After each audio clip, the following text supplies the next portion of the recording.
Shalom, selamat pagi Bapak Ibu Saudara sekalian dimanapun Anda berada.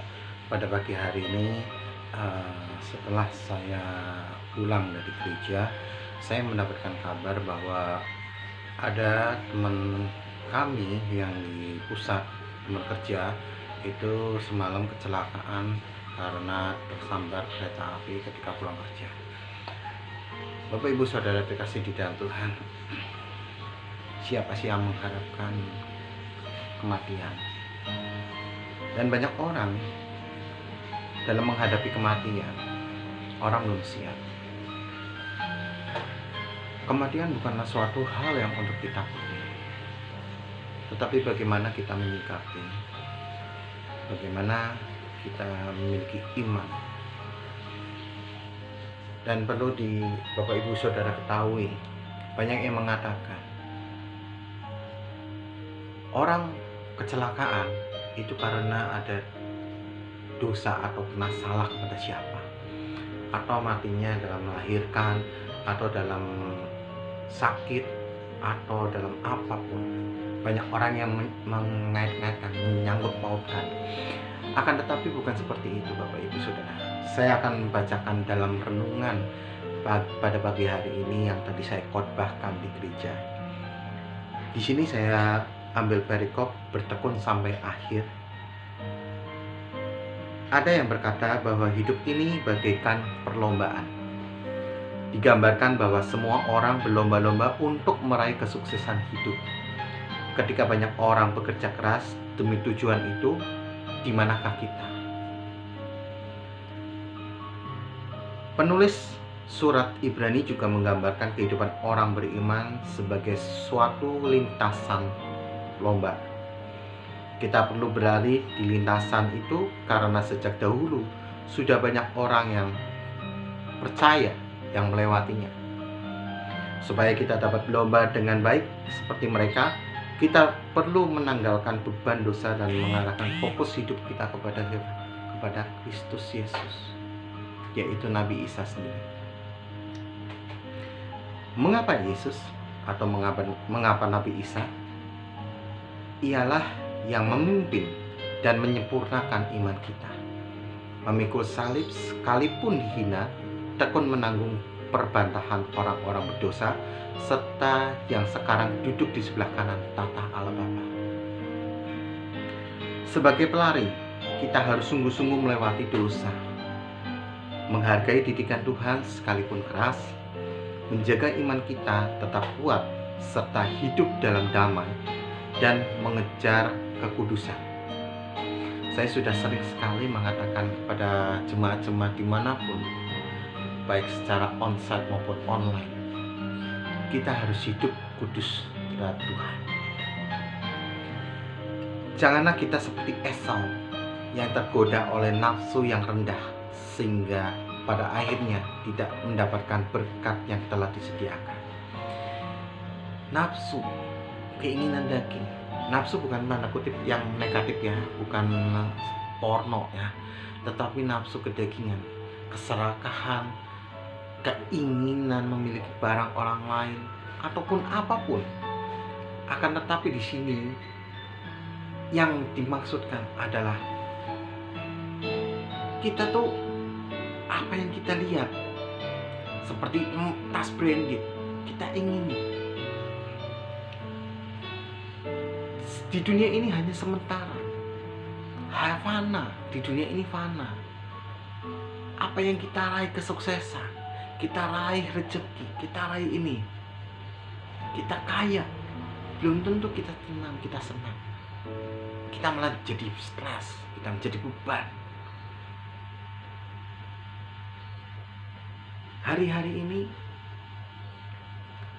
banyak orang yang sudah menyelesaikan, melebihi dari kita, pulang terlebih dahulu. Sekarang apa sih yang kita cari di dunia ini selain akhirat? Di dunia ini kita mengumpulkan harta benda, itu hanya sesaat. Firman Tuhan dikatakan apa? Janganlah engkau menyimpan hartamu di bumi ini. Karena apa? Di bumi ini banyak rayap, ngengat, berkarat. Hidup di sini, di dunia ini hanya sementara, titipan. Kita datang tidak pakai apa-apa, pulang juga kita tidak pakai apa-apa, tidak akan membawa apa-apa. Perjalanan kerohanian kita adalah lintasan lomba yang tak jarang terasa melelahkan. Saya sendiri sebagai seorang hamba Tuhan pun pernah merasakan lelah, pernah putus asa, hampir putus asa. Sebelum jadi seorang hamba Tuhan, saya pernah hampir beberapa kali saya ingin mengakhiri hidup saya. Saya ingin terjun dalam lomba trek-trekan motor ataupun mobil. Bahkan dalam dunia kerja, begitu target tidak mencapai, itu pun sangat melelahkan. Udah diomelin bos,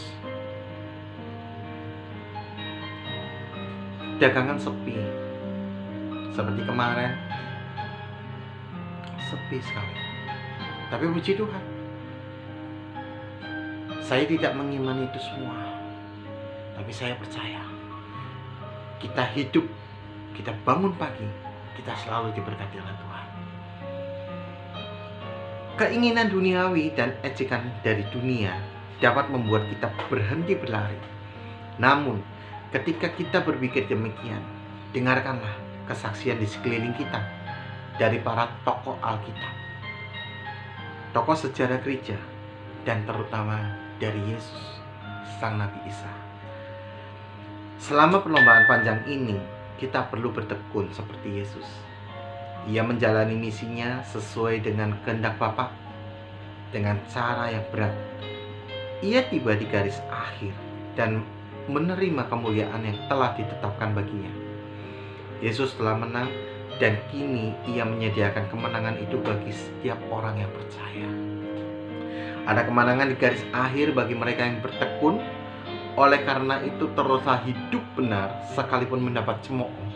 Teruslah hidup kudus sekalipun disebut aneh oleh dunia. Senikmat-nikmatnya nafsu dunia itu tidak sebanding dengan kemuliaan yang Allah sediakan. Bertekunlah sampai akhir. Tuhan Yesus memberkati. Bapak Ibu Saudara terkasih di dalam Tuhan, dalam renungan ini sangat amazing, sangat luar biasa. Ketika kita tekun dalam doa, ketika kita tekun dalam membaca firman, ketika kita berjalan pada ketetapan firman Tuhan, banyak orang yang korupsi. Kita tidak terbawa oleh arus untuk ikut-ikutan korupsi. Akan tetapi kita berjalan di tracknya Tuhan. Bapak Ibu Saudara terkasih di dalam Tuhan, hari-hari semakin jahat. Maka dari itu persiapkan diri kita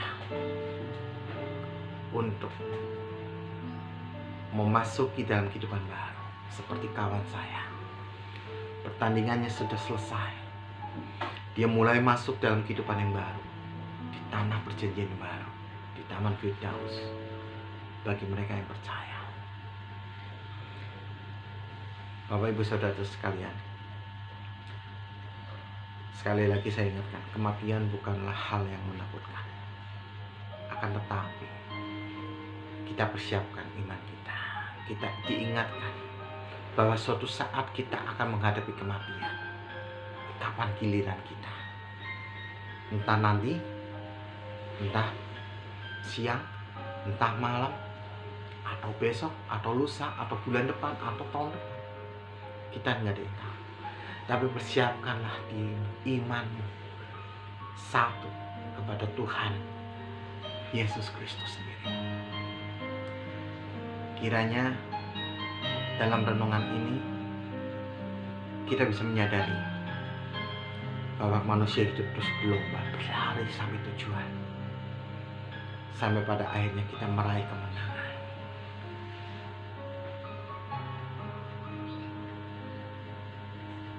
Selamat jalan sahabatku. Saya hanya bisa mendoakan agar tenang di sisi Tuhan dan terus dapat tersenyum dalam kehidupan baru. Sampai jumpa di kehidupan baru. Saya yakin kita semua akan menghadapi itu semua. Kalau kesaksian saya sudah pernah mati suri. Saya sudah melihat gerbang surga dan gerbang neraka.